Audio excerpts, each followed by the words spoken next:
हर महीने मन की बात करते हैं, वो थोपना चाहते हैं जनता पर। अरे कभी जनता की मन की बात तो लेकर के देखें मोदी जी। भीम आर्मी का एक एक कार्यकर्ता आज बहुजन की लड़ाइयों को अपने ज़मीनी स्तर पर लड़ने का काम करता है। सब अब चंद्रशेखर भाई के साथ हैं, क्योंकि बीता हुआ कल आज नहीं होता। ये हमारे विचारों से इतना घबरा जाते हैं, इतने निकम्मे लोग हैं, इतने डर जाते हैं कि हथियारों से हम पर वार करते हैं। पाखंडी धीरेन्द्र कुमार शास्त्री जो कि लोगों का आने वाला भविष्य बताता है, उस निकम्मे को जेड सुरक्षा दे दी जाती है। माननीय मुख्यमंत्री योगी आदित्यनाथ जी को भी संज्ञान लेना चाहिए, उनके खिलाफ कार्रवाई करनी चाहिए। कुछ दिन पहले चंद्रशेखर आजाद जी पर हमला हुआ है, आपने देखा होगा तरह तरह के पुलिस पर जो हमले के पीछे राजनीति चल रही है। आपके अनुसार ये हमला किया है या करवाया गया है? क्योंकि कहीं ना कहीं सोशल मीडिया पे लोग ये भी कह रहे हैं कि हमला करवाया गया है। देखिए, इस हमले को लेकर मैं आपसे एक बात कहना चाहूँगा। जो ये मनोवादी विचारधारा लागू की गई है उत्तर प्रदेश में और यहाँ तक कि पूरे भारत के अंदर, ये चंद्रशेखर भाई बहुजन समाज के लीडर हैं उभरते हुए। इनके ऊपर जो ये कायरता जो दिखाई गई है, एक शेर को गीदड़ मिल करके मारते हैं और हमला करते हैं, ये तो शुक्र है बहुजन का प्यार है जो भैया बच गए। ये कायराना हरकत जो की गई है, आप इसमें खुलासा भी हुआ है। कोई अमेठी से जो क्षत्रिय लोग हैं, उन्होंने 4 दिन पहले मारने की धमकी भी दी थी। तो मैं आपके चैनल के माध्यम से उनको एक संदेश पहुंचाना चाहता हूं को कि वो एक बार सामने तो आए, पाला खींच करके लड़े हमसे। भाई हमारी जो लड़ाई है वो केवल विचारधाराओं की लड़ाई है, लेकिन ये हमारे विचारों से इतना घबरा जाते हैं, इतने निकम्मे लोग हैं, इतने डर जाते हैं कि हथियारों से हम पर वार करते हैं। अरे हथियारों से क्या वार करते हो हम पर? आप आइए ना, विचारों से वार करके देखिए। अगर 1 मिनट की तो छोड़िए, 1 सेकंड भी टिक जाए, वो उनकी हिम्मत नहीं है टिकने की। भाई पे हमला जो हुआ है, पहले में हमने राज्यपाल को, अमित शाह जी को, गृह मंत्री हैं, और हमने सभी को लेवल ज्ञापन दिया है। भैया की सुरक्षा नहीं मिली है। एक पाखंडी जो कि अभी चर्चा में भी है, एक पाखंडी धीरेन्द्र कुमार शास्त्री जो कि लोगों का आने वाला भविष्य बताता है, उस निकम्मे को जेड सुरक्षा दे दी जाती है। जो बहुजन समाज का लीडर है, जो बहुजन की लड़ाइयों को ज़मीनी स्तर पर लड़ने का काम कर रहे हैं, उसको सुरक्षा मुहैया नहीं कराई जाती। क्या मंशा नजर आती है सरकार की? सरकार सुरक्षा मुहैया क्यों नहीं करा रही है? देखिए, अगर सुरक्षा मुहैया करा देंगे तो हमारे भाई बहुजन समाज के लीडर बहुत ऊंचे लेवल पर बन जाएंगे। ये नहीं चाहते कि भैया लीडर बने। सुरक्षा से लेवल ऊंचा होगा? सुरक्षा से लेवल, इनको मानसिकता यही है ना, इनके लोगों की मानसिकता यही है। जब से भारत सरकार में भाजपा सरकार आई है, देखिए जो ये बातें करते हैं ना बड़ी बड़ी कि भारत में भाई आप गर्व से कहिए कि भारत बहुत मतलब उच्च लेवल पर हो चुका है, या यहाँ पर कोई जातिवाद नहीं होता, यहाँ पर कोई छोटा बड़ा नहीं देख सकता, यहाँ पर बहन बेटियाँ सुरक्षित हैं, यहाँ पर हमारे व्यापारी लोग पैसे लेकर के निकल सकते हैं। तो ये सब झूठ है। ये मोदी जी का सिर्फ एक दिखावा है, ये सिर्फ और एक ढोंग है। एक आपने देखा होगा मन की बात, किस पर थोपना चाहते हैं वो मन की बात? हर महीने मन की बात करते हैं, वो थोपना चाहते हैं जनता पर। अरे कभी जनता की मन की बात तो लेकर के देखें मोदी जी। ये बहुत बड़ा एक रैकेट जो कि हमारे महापुरुषों के साथ भी यही हुआ, आज हमारे लीडरों पर भी यही चीज़ें हो रही हैं, और एक आम आदमी पर भी यही चीज़ हो रही है। आज हम एनसीआर में बैठे हैं।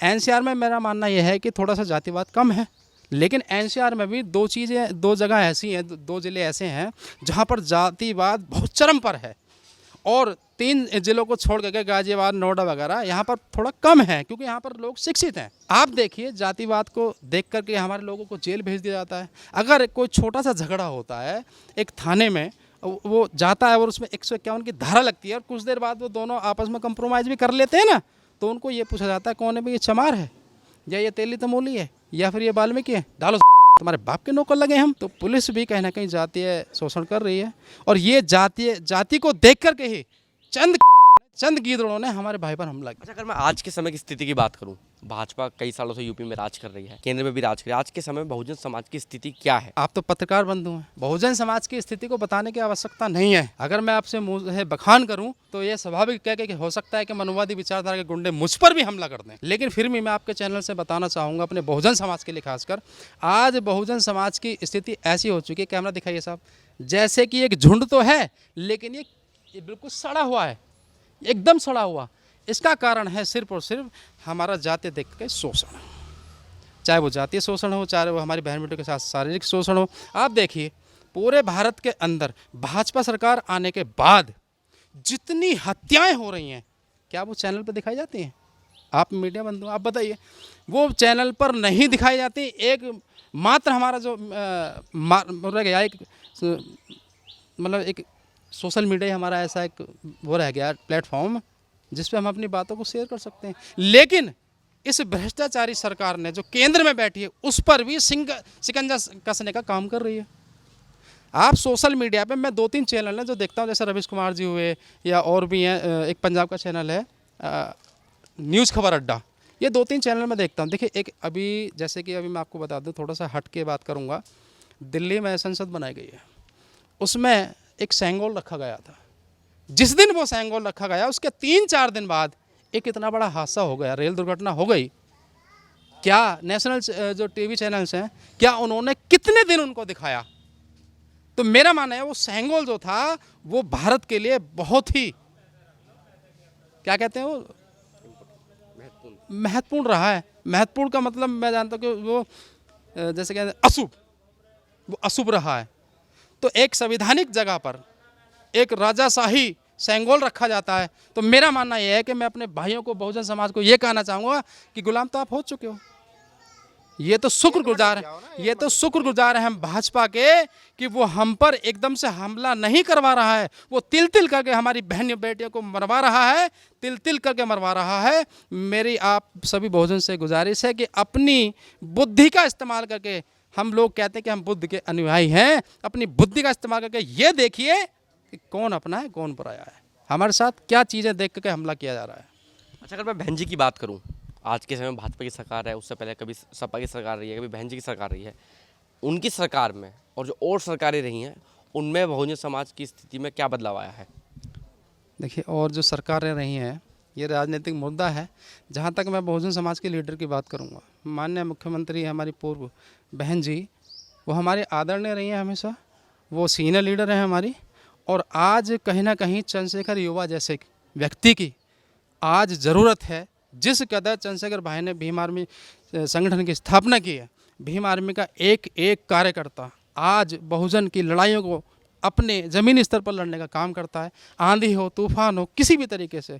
और आज कहीं ना कहीं भीम आर्मी संगठन का बहुजन लीडर चंद्रशेखर भाई का, माननीय विनय तन सिंह जी का जो राष्ट्रीय अध्यक्ष भीम आर्मी के हैं, उनका संघर्ष काबिल तारीफ है। और बहुत तादाद में आज बहुजन समाज भीम आर्मी से जुड़ रहा है। पार्टी तो देखो राजनीतिक हो सकती हैं, मतभेद पार्टियों का हो सकता है, लेकिन मनभेद नहीं हो सकता।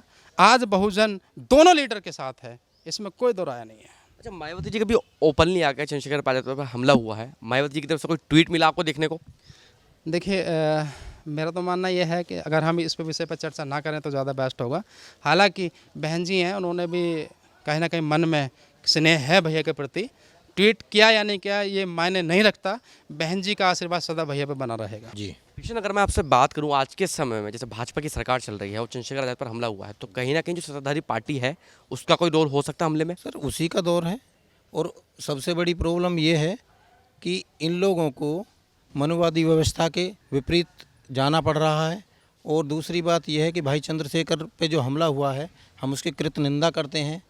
बहुत ही गलत हुआ है ये, और इसमें माननीय मुख्यमंत्री योगी आदित्यनाथ जी को भी संज्ञान लेना चाहिए, उनके खिलाफ कार्रवाई करनी चाहिए। और माननीय मोदी जी तक अगर हमारी बात ये पहुंचती है तो उन्हें भी इसके खिलाफ कार्रवाई करनी चाहिए।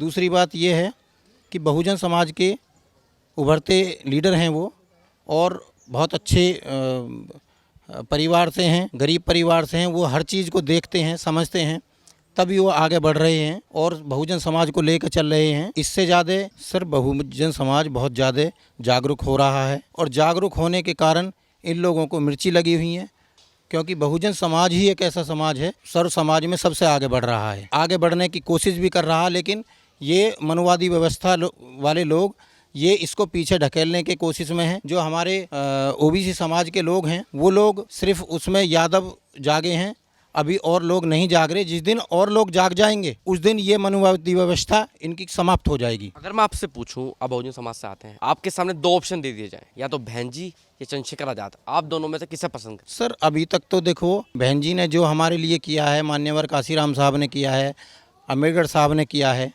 वो बहुत आज तक कोई नहीं कर पाया।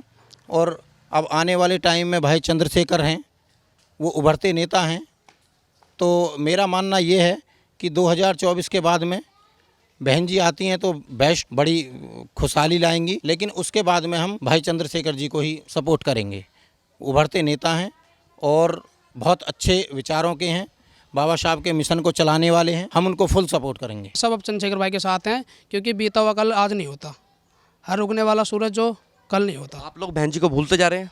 नहीं भूलेंगे नहीं किसी को भी। बहन जी ने जो अपने टाइम पर संघर्ष किया वो अब उन्हें बैठना चाहिए, चंद्रशेखर भाई को आगे लाना चाहिए खुल के, क्योंकि चंद्रशेखर भाई के साथ जो आज जितनी पब्लिक अब है ना, वो शायद अब बहन जी के साथ नहीं रही, लेकिन बहन जी के साथ मन से हैं। मन से बहन जी के साथ है, लेकिन वैसे वोट में सपोर्ट नहीं करेंगे आप। वोट में सपोर्ट हम नहीं करेंगे, क्योंकि बहन जी बस अब आराम कर लें तो अच्छा बेहतर है।